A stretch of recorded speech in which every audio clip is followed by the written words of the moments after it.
নমস্কার বন্ধুরা, কেসি কিচেনে সবাইকে স্বাগত। আজ আমি নিয়ে এসেছি পটলের একটা নিরামিষ রেসিপি, যেটা কিনা ভাত, রুটি, পরোটা সব জিনিসের সঙ্গেই খেতে ভীষণ ভীষণ ভালো লাগে। চলো দেখে নিই আমি কিভাবে বানাচ্ছি। দেখো, আমি কিছুটা পটল নিয়েছি। পটলগুলো নেবার পর একটা আলুও নিয়েছি। পটলগুলো খুব ভালো করে ছিলে নেবো, কিন্তু ওর মধ্যে পুরো খোসাটা কিন্তু আমি ছিলবো না, একটু একটু রেখে দেবো। পুরো খোসাটা ছিলে দিলে কি হয়, পটলগুলো ভীষণ নেতিয়ে যায়। আর একটু একটু রেখে দিলে কিন্তু পটলগুলো খেতেও ভাল লাগে, আর পটলগুলো রান্নার পরে একদম গোটা গোটা থাকে। দেখো, আমি এইভাবে পটলগুলো ছিলে নিয়ে আর এইভাবে বড় বড় করে কেটে নিলাম। পটলগুলো কিন্তু আলু আর পটল আমি আগেই ধুয়ে নিয়েছি। তারপরে দেখো, এদিকে একটা মশলা করে নিয়ে কিছুটা আদা দিলাম, দুটো কাঁচা লঙ্কা দিলাম, একটা টমেটো দিয়ে দিয়েছি। টমেটো দিয়ে দেওয়ার পরে দেখো, আমি 1 চামচ ধনে গুঁড়ো দিয়ে দিলাম, 1 চামচ জিরে গুঁড়ো দিয়ে দিলাম, 1 চামচ আমি হলুদের গুঁড়ো দিয়ে দিলাম, আর খুবই ছোট চামচের 1/2 চামচ আমি কাশ্মীরি লঙ্কার গুঁড়ো দিলাম। কাশ্মীরি লঙ্কার গুঁড়ো দিয়ে দেওয়ার পর কয়েকটা আমি গোলমরিচ দিয়ে দিলাম। এইগুলো আমি একটুখানি জল দিয়ে পেস্ট করে ওইদিকে রেখে দেব। তোমরা চাইলে এইভাবে বানিয়ে নিতে পারো, বা তোমরা নিরামিষ দিনে এই ধরনের তরকারি তোমরা বানিয়ে নিতে পারো, খেতে ভীষণ ভালো লাগে। দেখো, ওইদিকে মশলাটা আমি পেস্ট করে রেখে দিলাম। তারপরে এইদিকে একটা কড়াই চড়িয়ে তার মধ্যে খানিকটা সর্ষের তেল দিলাম।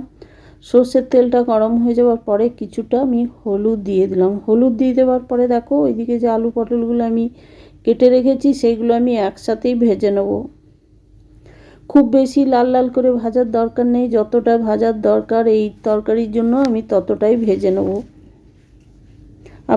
তেলের মধ্যে হলুদটা দিয়ে দিলে কি হয়, সবজির রঙটাও ভালো হয়, আর ভাজার পরেও দেখতেও ভীষণ ভালো লাগে।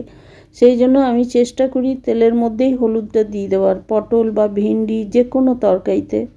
দেখো, আমি এটা নেড়ে চেড়ে নিচ্ছি। তারই মধ্যে আমি ঢাকা দিয়ে দিয়েছিলাম, ঢাকা দিয়ে খানিকক্ষণ ভেজে নিলাম। ঢাকা খুলে খুলে আমি কিন্তু একবার করে নেড়ে দিয়েছি। তারপরে দেখো, আমার ভাজা হয়ে গেছে। উঠিয়ে একটা প্লেটে রেখে দিলাম। ওই তেলটার মধ্যেই একটা শুকনো লঙ্কা, 2টো এলাচ, 2 টুকরো দারচিনি আর 1 চামচ গোটা জিরে ফোড়ন দিয়ে দিলাম, আর একটা তেজপাতা 2 টুকরো করে আমি দিয়ে দিলাম। দিয়ে দেওয়ার পরে দেখো, তেলের মধ্যে এটা খুব ভালো করে ভেজে নেবো এই মশলাটা। মশলাটা ভাজা হয়ে গেছে আমার। তারপরে দেখো, ওইদিকে যে মশলাটা আমি পেস্ট করে রেখেছি সেটা আমি দিয়ে দিলাম। এই তরকারিতে কিন্তু একটু তেলটা বেশি লাগে, সেই জন্য আমি প্রথমেই তেলটা দিয়ে দিয়েছি আলু পটলগুলো ভাজবার সময়তেই। তারপরে দেখো, এই মশলাটা আমি ধুয়ে মিক্সির জারটা ধুয়ে একটু জল দিয়ে দিলাম, কেন কি না হলে আবার ধরে যাওয়ার ভয় থাকে। এইভাবে আমি পুরো মশলাটা কিন্তু কষে নেব।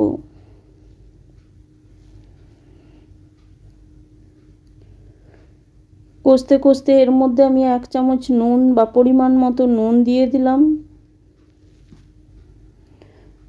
নুন দিয়ে আমি আরও ভালো করে খানিকক্ষণ ধরে কষে নেব মশলাটা।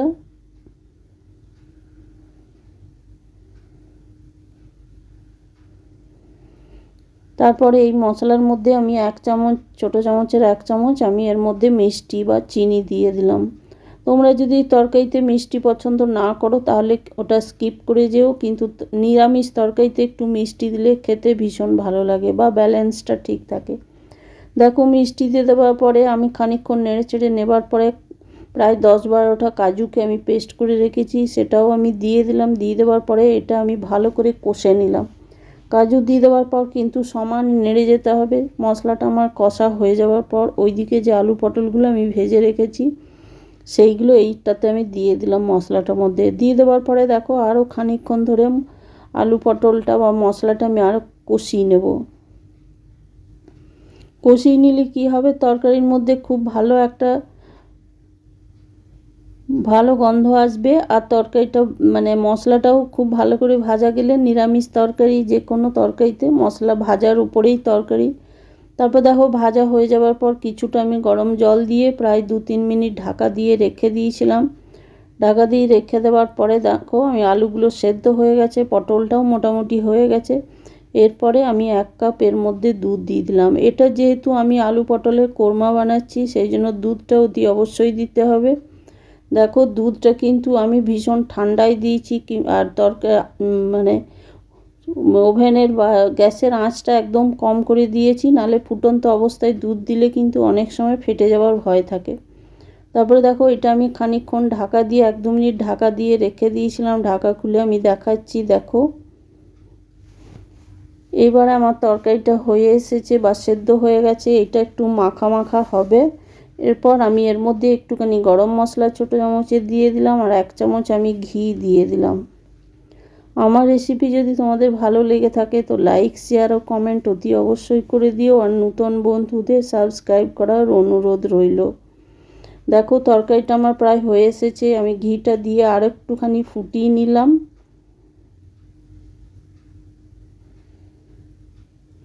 দুধটা দিয়ে দেওয়ার পর, এটা গরম দুধ ছিল, গরম দুধটাই ঠান্ডা করে আমি রেখেছি, সেটাই আমি দিয়েছিলাম। এরপরে দেখো তেজপাতাগুলো আমি উঠিয়ে দিলাম। উঠিয়ে দেওয়ার আর তেজপাতার সব কাজ হয়ে গেছে। তারপরে দেখো আমি কিছুক্ষণ ঢাকা দিয়ে রেখে দিলাম। ঢাকা দিয়ে রেখে দেওয়ার পরে দেখো আমি ঢাকা খুলে দেখাচ্ছি কত সুন্দর তরকারিটা হয়েছে। তোমরা ভালো থাকবে, সুস্থ থাকবে। ফিরে আসছি পরের কোনো রেসিপি নিয়ে। ধন্যবাদ।